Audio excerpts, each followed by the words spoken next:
জাতীয়করণ করে দেন ইবতেদায়ী মাদ্রাসা। আমরা এই রাজপথ ছাড়বো না। আমরা প্রয়োজনে গুলি খাই, এখানে মরে থাকবো, তবু আমরা জাতীয়করণ না নিয়ে বাড়িতে যাবো না, যাবো না। আমাদেরকে জাতীয়করণ করে দিন। আমার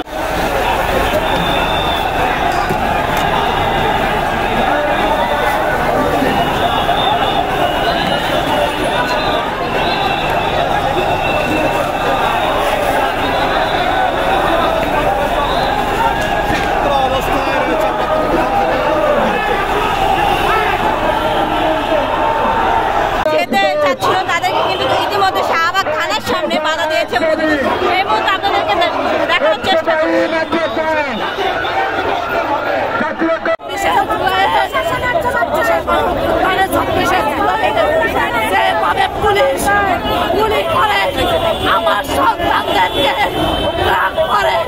পেট্রোল মেরে জ্বালিয়ে দিয়েছে।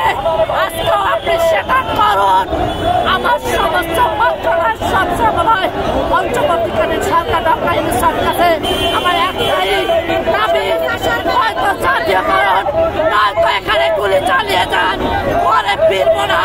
আমার একজন সহকর্মী বায়ুদুল আজহার, আমাদের সকলের কাছে আমার দাবি আমার পর্যন্ত থাকবে, কেউ ফিরে যাবো না।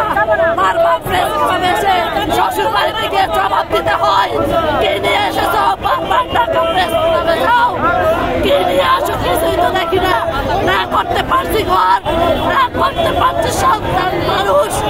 আমি বাসার সার্টিফিকেট আমার আজকে আমি এখানে পুরো ফেলে দিয়ে যাবো। যদি স্বতন্ত্র জাতীয় না দেওয়া হয়, বাংলাদেশের সমস্ত মাদ্রাসাগুলোর শিক্ষাকে বন্ধ করে দিন, জাতীয়করণ দিয়ে দেন।